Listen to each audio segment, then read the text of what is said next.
네, 안녕하세요. 신바람 구호교실의 신바람입니다. 자, 오늘 배울 교재는 신사고 우교과서 5단원의 두 번째 소단원 능동적 읽기 태도 기르기 후투티 새에 반한 소년이라는 수필을 배우는 시간을 갖도록 하겠습니다. 이 글은 이제 새를 좋아하는 윤무부 박사님의 자전적 내용을 담고 있는 수필인데요. 우리 교재 154쪽입니다. 오늘도 열심히 공부해 주시길 부탁드리면서 그럼 수업을 시작하도록 하겠습니다. 자, 이 세상에서 가장 행복한 사람은 어떤 사람일까? 질문하고 있죠?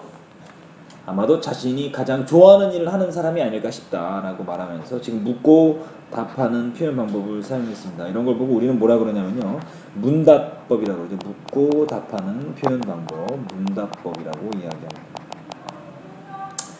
대부분의 사람은 자신이 좋아하는 일을 직업으로 삼고 싶어 하지만 실제로 그러지 못하다. 그런 점에서 본다면 나는 참으로 행복한 사람이라고 할 수 있다. 왜? 새를 좋아하면서 새를 연구하는 일을 평생토록 하고 있으니까 말이다. 나가 행복한 이유죠. 나가 행복한 이유. 왜 행복한 거죠? 하고 싶은 일을 하면서 살 수 있기 때문이다. 사람들은 나를 볼 때마다 왜 그렇게 새가 좋으냐라고 묻는다. 나는 나도 모르는 사이에 새가 좋아졌기 때문에 특별한 이유를 설명할 수 없다. 그래서 어릴 적 새를 보고 홀딱 반했던 이야기를 들려준다. 옛날 이야기 하네요. 초등학교 4학년 때 봄이었다. 4학년 봄. 시간적 배경이죠.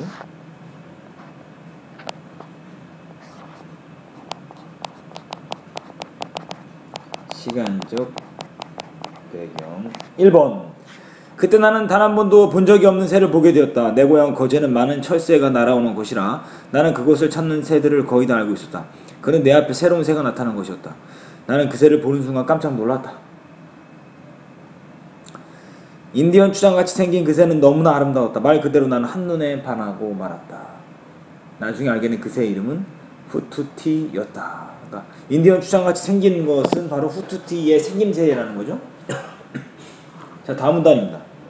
후투티 새를 보고 난 다음부터 나에게는 새를 유심히 관찰하는 습관이 생겼다.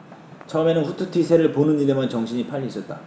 하지만 시간이 지나면서 그 관심이 점점 더 확산되어 다른 새들도 좋아하게 되었다. 그때부터 내 삶은 새와 밀접한 관계를 맺게 되는 것이다. 자, 계속 가도록 하겠습니다. 관심이 없을 때는 잘 몰랐는데 관심이 생기고 나니까 새의 멋진 모습이 점점 더 좋아졌다. 자세히 보면 새들은 모두 날씬하고 아주 잘생겼다는 걸 알 수 있다. 새의 멋진 모습이죠. 새가 어떻다라는 거죠? 모두 날씬하고 아주 잘생겼다. 이게 새의 모습 1번입니다.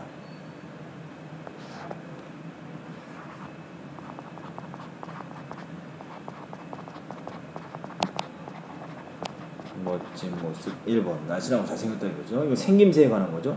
게다가 새 울음소리가 얼마나 듣기 좋은지 모른다. 새 울음소리도 듣기 좋다라는 거죠. 새 멋진 모습 2번이 되겠습니다. 새 울음소리가 내게는 노랫소리로 들린다. 그뿐 아니라 새 생활 습관도 참으로 모범적이다.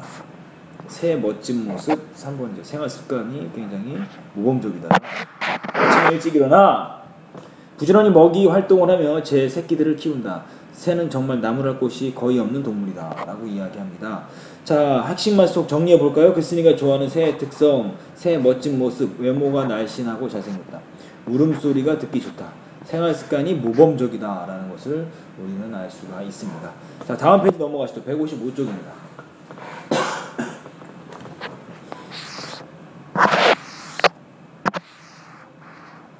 그 시절 난 학교에서 공부하는 시간이나 집안일을 거두는 시간을 제외하고는 새를 보느라 늘 산을 쏘다녔다. 한 번은 기억으로 묶어볼까요? 검정 고무신을 신고 40m나 되는 산등성이를 넘다가 집으로 돌아가서 부모님께 혼쭐이 난 적도 있었다. 바지가 흑투성이가 되고 새로 난 고무신이 너덜너덜해졌기 때문이었다. 그래서 다시는 산에 가지 않겠다고 부모님 앞에서 무릎을 꿇고 빌었다.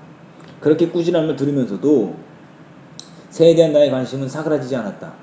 그때 나는 맨발로 산에 올랐다. 왜요? 부모님께 들키지 않게. 고무신 달면 부모님께 들키니까요. 돌에 발등이 찍혀 피가 흘러도 즐겁기만 했다. 기억 니은으로 묶은 부분은 바로 뭡니까?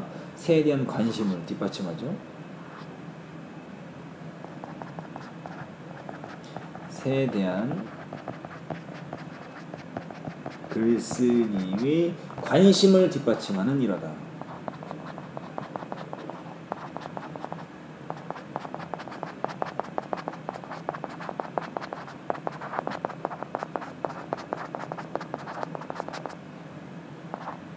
관심을 뒷받침하는 일화다라는 것을 알 수가 있습니다.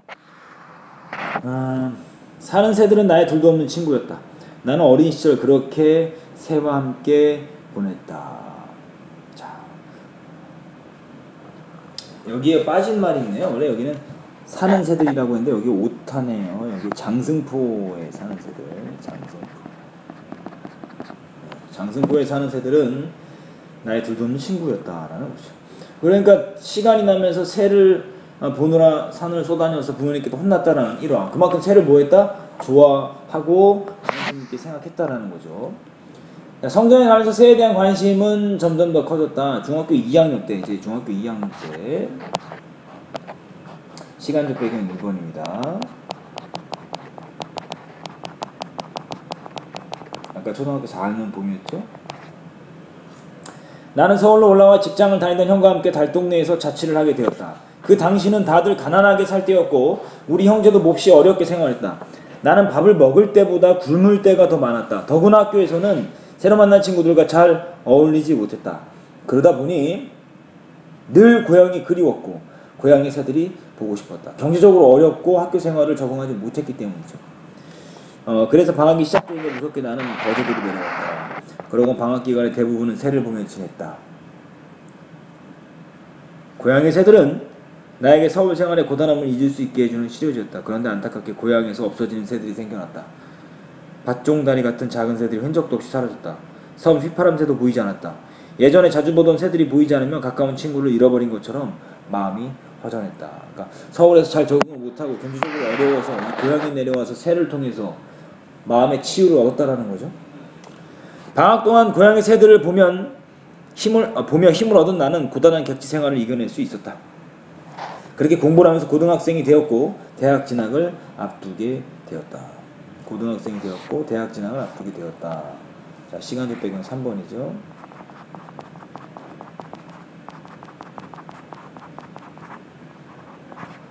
어느 날 한 친구가 생태계 전시회에 같이 가자고 했다.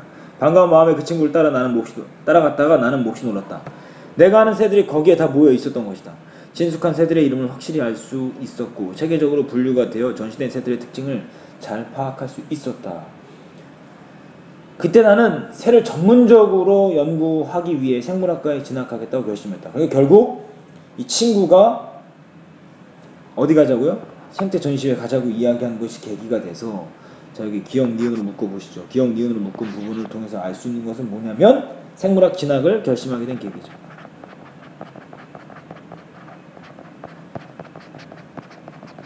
진학을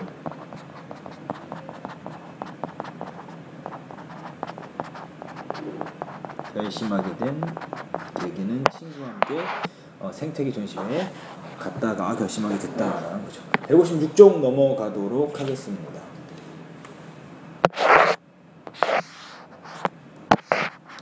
대학 진학 후 나는 본격적으로 새를 공부하기 시작했다. 이제 대학 진학 후라 그랬으니까 시간적 배경 4번이죠.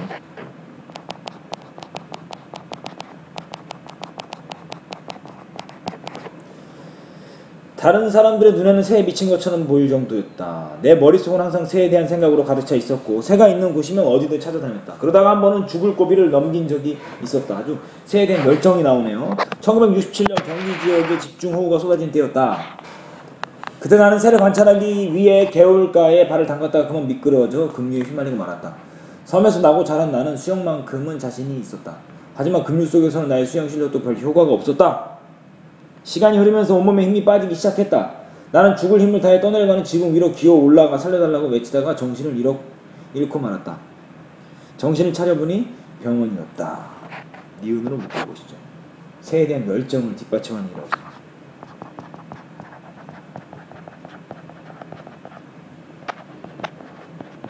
열정을 뒷받침하는 일화다. 두 가지가 있었죠? 산에 가서 고무신 40리길을 걸어가서 고무신이 너덜너덜해진 거랑, 그리고 1967년에 금류에 휘말려서 죽을 뻔한 것이 바로 새에 대한 글쓴이의 열정을 뒷받침하는 일화다라는 것을 알 수가 있습니다. 자, 6시간을 떠내려가다가 겨우 구조되었다고 했다. 그야말로 기억무죠? 죽을 뻔하다가 살아난 거 구사일생. 구사일생이다. 구사일생으로 살아난 것이다. 그러나 죽을 뻔한 경험도 새에 대한 나의 관심을 가로막지는 못했다. 아니, 오히려 그 경험이 나를 더 강하게 만들었다. 어떻습니까? 새에 대한 열정이 더욱더 깊어졌다는 거죠.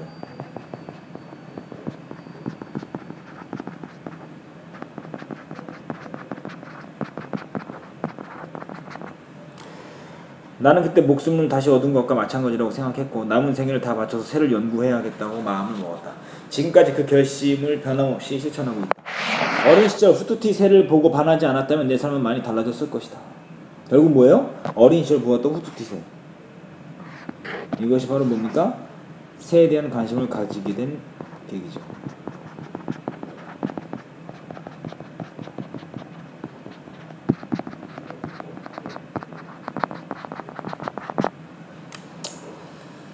그 새를 본 이후 나의 삶은 새를 떼어놓고 생각할 수 없다. 나만 그렇게 생각하는 것이 아니다. 다른 사람들도 나를 이야기할 때 새와 관련된 부분을 빼놓지 않는다.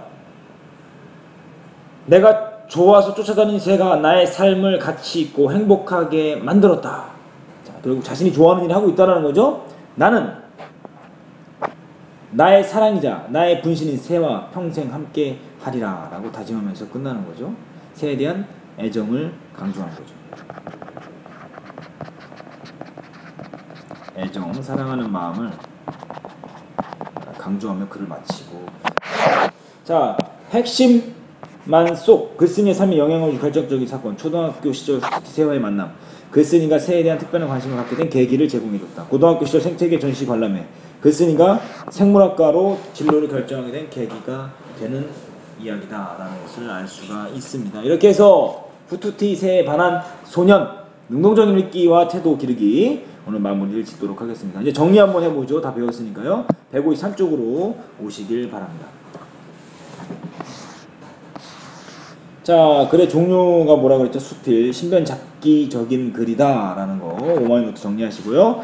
성격은 자전적, 자신의 일을 이야기하는 것이고, 회상적, 옛일을 되돌아보는 것이죠. 제재는 후투티새, 주제는 새에 대한 애정으로 행복해진 나의 삶. 특징은 새와 자신의 인연을 시간적 순서에 따라 소개하고 있고, 성장 과정을 1화를 예로 들며 새와 자신의 깊은 인연을 뒷받침하고 있다는 거 기억해 두시면 좋겠습니다. 짧은 한번 읽어보시고요. 글쓴이의 성장 과정 이거 오마이노트로 정리해 두시고, 초등학교 시절 후투티새를 보고 새를 유심히 관찰하고 새에 대한 관심이 깊어지게 됐다. 중고등학교 시절에서는 고향의 새들을 통해 어려운 서울 유학 생활을 위로받았고, 고등학교 시절 생태계 전시회 관람을 계기로 생물학과에 진학해 새를 전문적으로 연구하기로 결심하게 되었다라는 것을 알 수 있습니다. 대학교 진학 이후 본격적으로 새를 공부하기 시작했고, 새를 관찰하다 죽을 고비를 넘기기도 했으나 새에 대한 열정은 식지 않고 오히려 더 깊어졌다는 것을 우리가 알 수가 있습니다. 5만원부터 정리해 두시고요.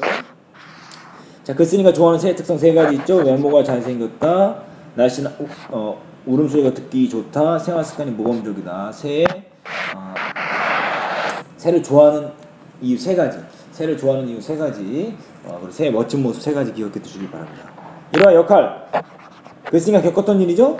산을 쏘다닌 경험, 부모님께 꾸지람을 들었지만 새에 대한 글쓴이의 애정을 뒷받침해주고, 죽을 뻔한 경험 역시도 꺾이지 않은 새에 대한 열정을 강조하고 있다는 거 기억해 두시면 좋겠습니다. 글쓴이의 삶의 태도, 자신이 사랑하는 대상에 대한 열정이 강하고, 이를 위해서라면, 즉 새를 위해서라면 고난에 굴하지 않는 의지를 갖고 있다는 것을 우리가 알 수가 있습니다. 자, 그래서요, 오늘 후투티새에 반한 소년 오늘 다 배웠는데요. 오늘 배운 내용을 오마이노트로 정리하시고 그리고 꼭 복습하시고요. 관련 문제 풀어보시길 바랍니다. 오늘도 열심히 공부해 주셔서 감사합니다. 그럼 다음 시간에 다시 만나요. 소년이여 야망을 가져라.